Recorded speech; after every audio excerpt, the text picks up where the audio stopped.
countries dwell upon their past as people do. Out of the ruins, the history and tradition of bygone days, they shape the present and their future. Yet, seldom is the past preserved and made to live as it is here.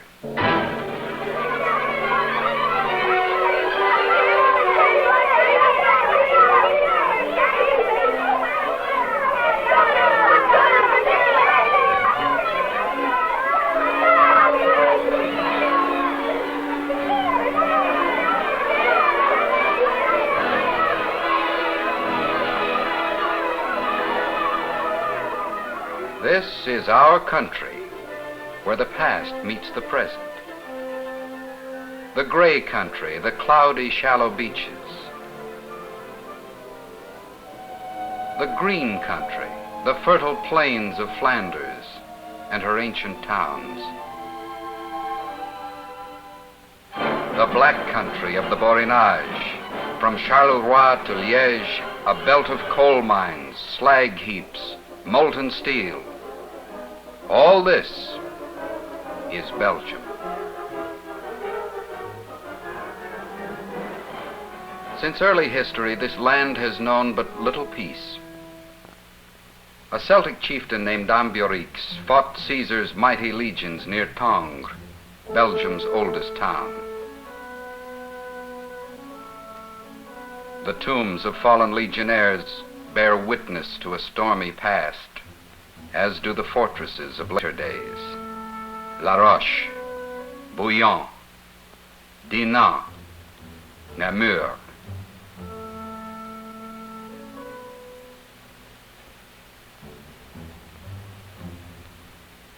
On Belgium's many rivers and waterways, past our towns and by the farms, through plains and valleys that have echoed to many a conqueror's drum, traveled the boatsmen on their barges, linking in peaceful trade many nations, which so often through the centuries were divided by bitter enmity.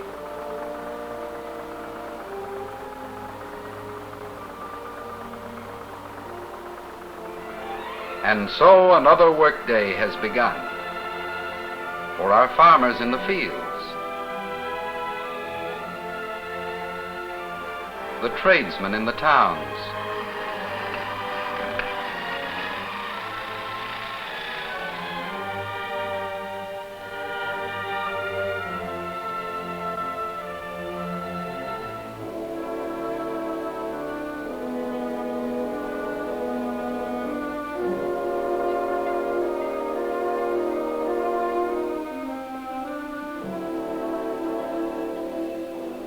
the fishermen who ply the coastal waters in their tiny vessels,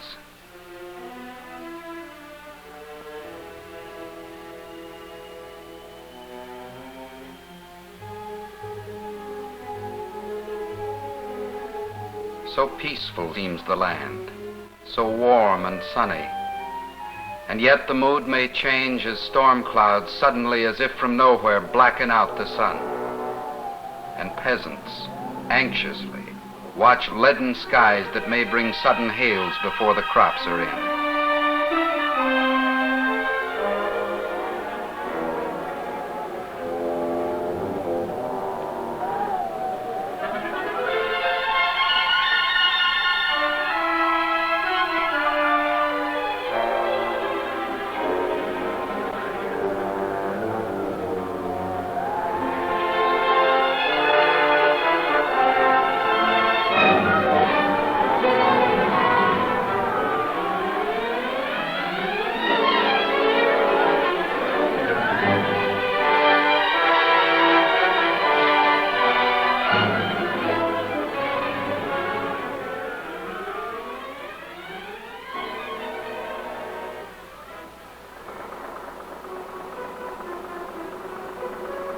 Eastward move the barges from the coast through the lowlands of Flanders, slowly traversing the narrow Ostend Canal toward the locks of Bruges. Bruges, once the undisputed capital of Europe, a rich metropolis full of medieval pageantry, a patron of the arts, until the river Zwijn was silted up and blocked the outlet to the sea. For Bruges' prosperity, it was the death knell.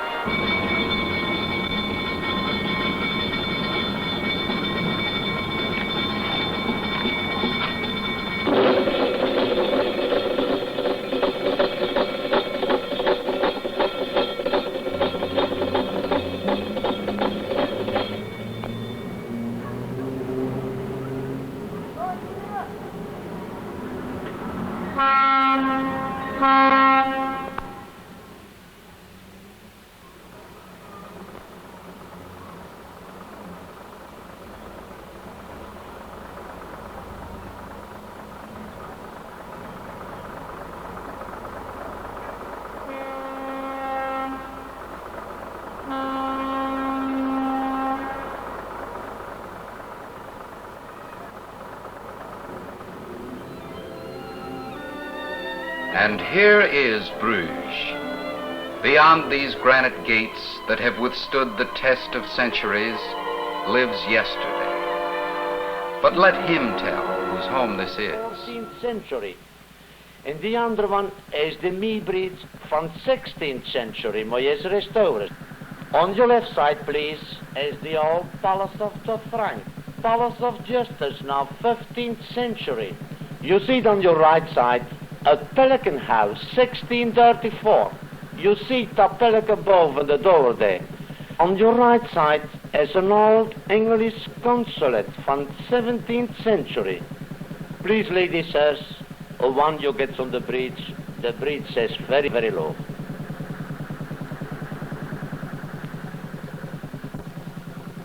All right, thank you.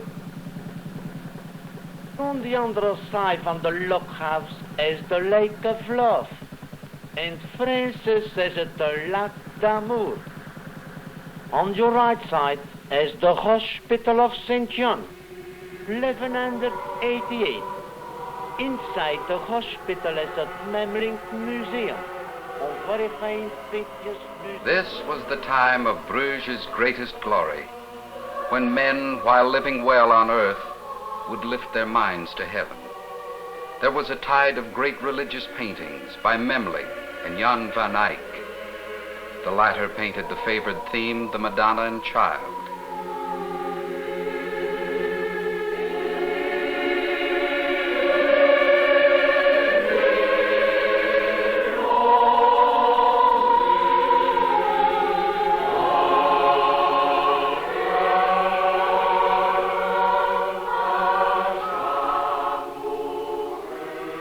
Family portraits, too, were done in the religious manner.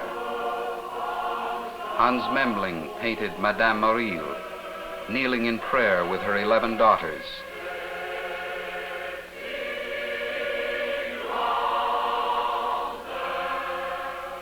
And to the left, her husband,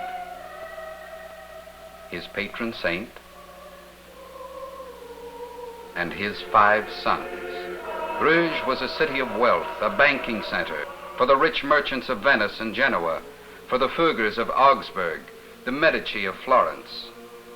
Her warehouses filled with imported goods from 17 nations, her citizens proud and free, jealously guarding their charter of privileges, locked with 10 locks in a chamber high up in the city's belfry, their towering symbol of freedom. You were 49 bells for the carillon. Look first, you see it first, the tower of the church Notre Dame. Yes, 350 feet, 15th century. Look on your left side, please. You see the nice house here, an old Fleming style. You see the school here for ladies, they make it bruise laces. You see there?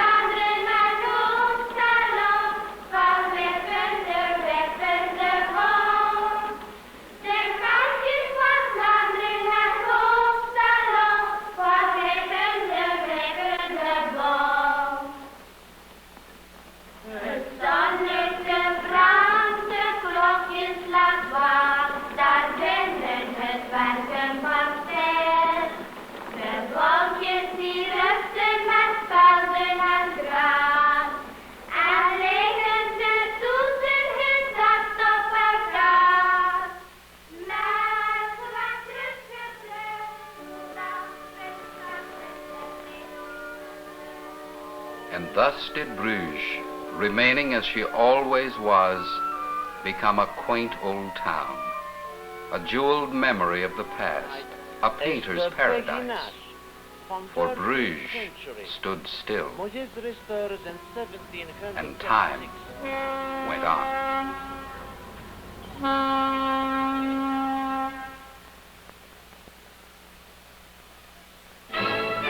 But Ghent, that is another story.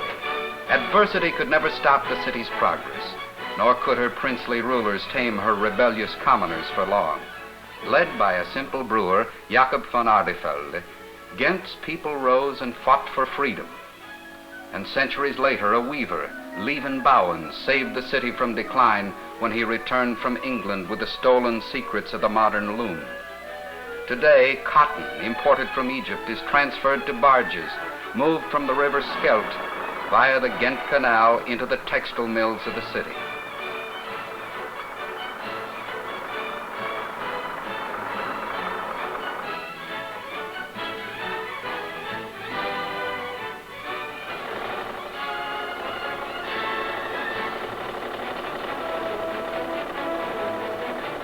The clatter of bobbins and spindles, the humming of motors is the music of modern Ghent.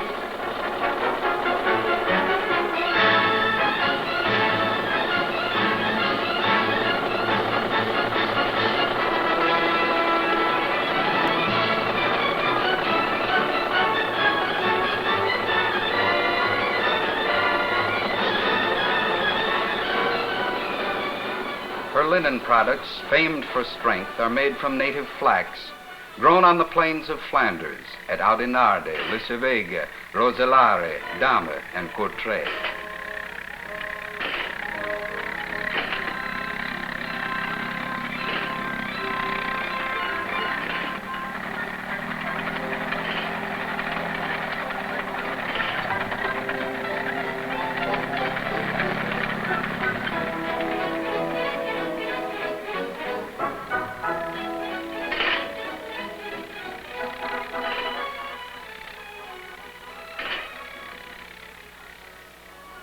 Down the pretty valley of the Meuse, on to Namur and Liège.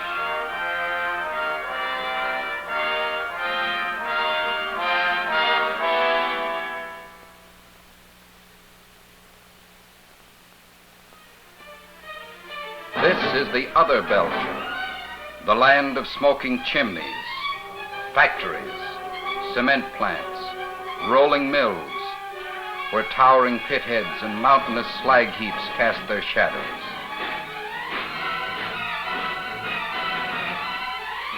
This is the Black Country, the land of the coal mine.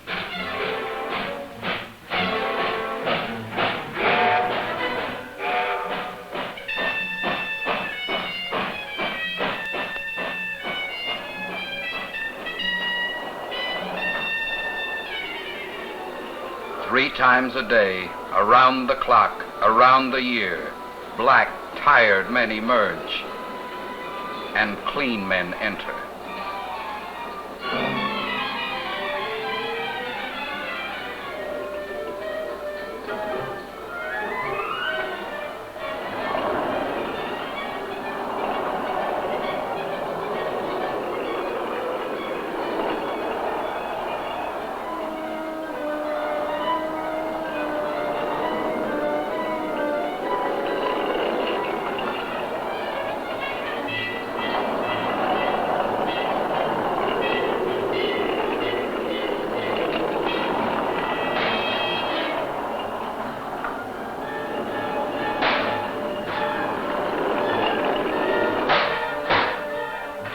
Taller grow the slag heaps, pushing into the countryside at Mons and Esden, Liège and Charleroi. But we must produce coal, the only raw material found in quantity in Belgian soil. 30 million tons a year and more, coal to feed 3,000 Belgian engines every day. Coal to export, in trade for copper, rubber, iron ore, and other raw stuffs which the skill of Belgian craftsmen turns into finished goods that we can re-export for profit.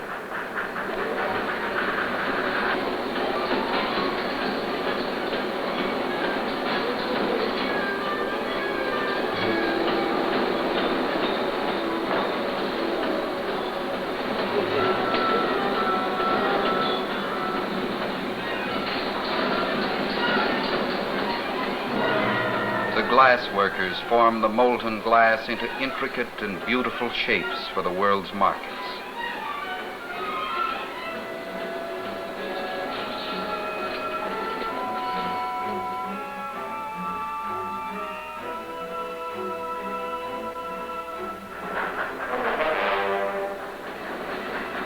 Around the clock, around the year, through searing heat, pours molten metal.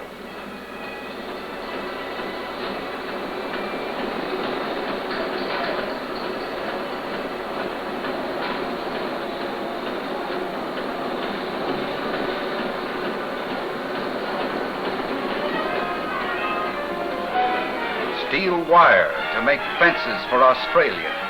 Steel plate to be used in the shipyards of Antwerp. We repair ships. We build ships as good as anyone, faster than anyone. And we sail them all over the world.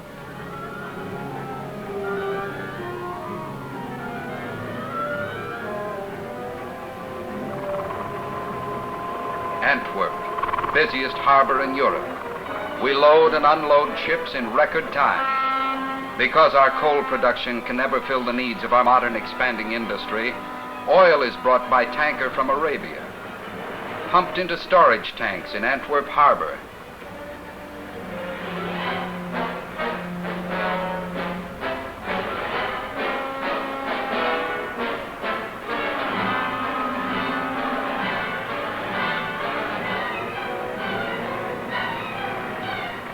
Oil products move inland by tank truck. Chemical fertilizer manufactured in Liège, loaded in barges, transferred at Antwerp for shipment overseas.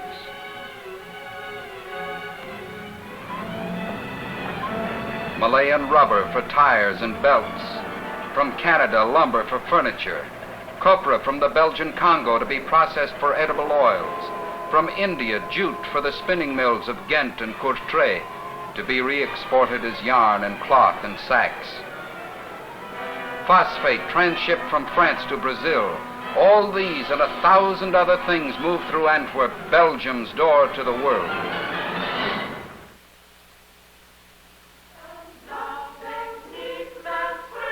We are also a seafaring nation, and fishing yields us food for ourselves and for export.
On Sunday, the farmer leaves his fields to attend his church.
grain is nearly ready for the harvest. Now the miller sets the sails of his windmill, and the time of reaping and grinding is at hand.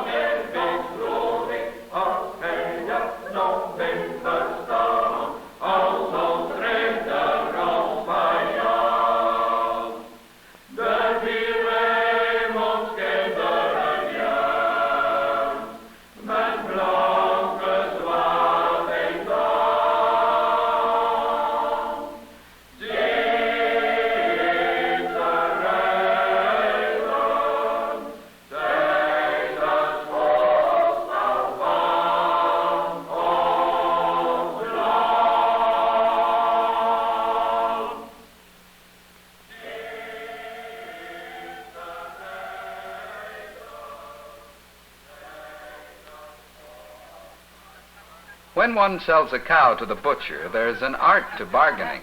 Listen. Ja, dat is nog goed hoor. Wat een goed. Een watte koe.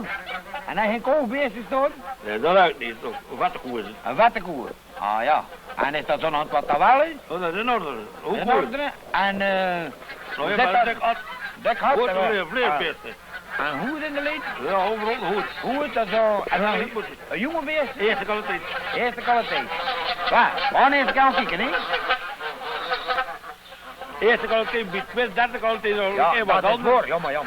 Dat was eerste kwaliteit. Dat is feitelijk tweede kwaliteit. Op de eerste onder de boek. Ja, het zou niet te zijn dan niet. Maar de deze dat ik aan, hè, was de 26 frank. Maar, dan af 60%, zelfs iets meer. Maar laat, we pakken nu 26 frank. Maar dat was wat anders. Ja, maar kan je hier storen? Jammer. De duvelzak is nooit vol. Alleen zeg dat wel eens. Zeg dat wel. Ja, maar kom voort alweer. Je had je beklagen. Ja, die kan hij zijn. Hoor dat ik eerst voor jou. Ja, maar ik weet het wel, maar je had je beklagen weer. Ja, hoe ben ik zelf doen weer? Wat je doen? En wij had je beklagen. Nee, wat je doen? Alleen ze weg weer. Ja, maar hoe behoor je? Allee, hoe? Dat spinnen ze hier. Allee, hoe? Nou, dat weet ik even. Dat bestaat niet. Ja, dat weet ik even. Allee, hoe moet er lang over staan? Dan weet je wat dat Weet doet? dat ik karakter niet kan, hè? Maar als ik dan kom voor dat Zoek swing, aan hè. de portefeuille stikken, hè? Ja, als ik dan kom voor dat swing, hè. Allee, nou, dus we zijn het akkoord voor 24 en Wat de kost dat nou, joh, hè? Ja. Zet in andere boeken. Ja, andere voeten. Goede boy. Allee, het is goed, hè. Allee, en dan ze dan, want dan maar goed meedoen, hè. Maar als je hard biedt om je weg. Ja, natuurlijk, je weet dat wel, dat is ze nou niet. Allee, het is ze door, hè. Goed. Niet akkoord.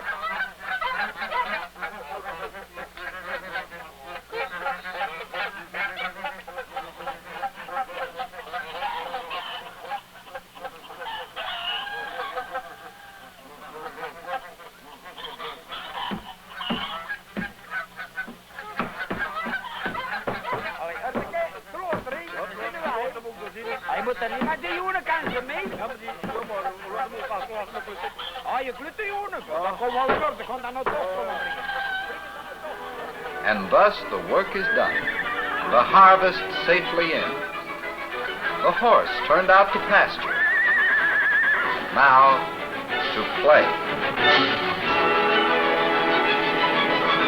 History and legend come to life in our town and village festival.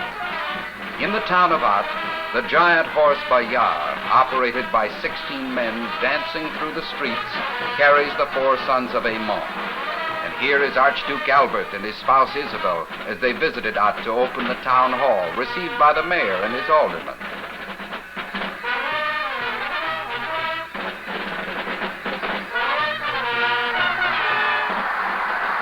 Visitors from other lands, Italian fishermen on their barge holding at knife's point a captive savage.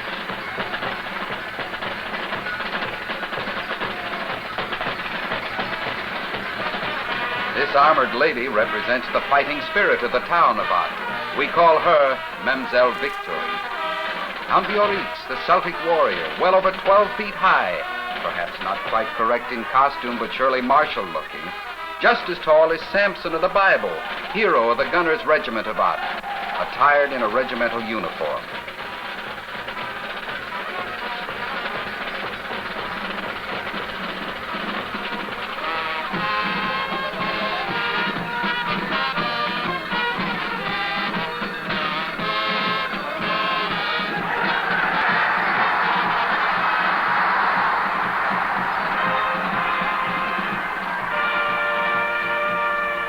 But here the drums and trumpets announce a stately fete, the Omegang of Brussels, a pageant held in regal splendor in honor of Emperor Charles V and his sister Mary, Queen of Hungary.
The fortresses have crumbled, and as the legends grow, the old men speak of battles that happened long ago. At Waterloo and Ypres, at Liège and at Bastogne lie many nations' soldiers, along with our own.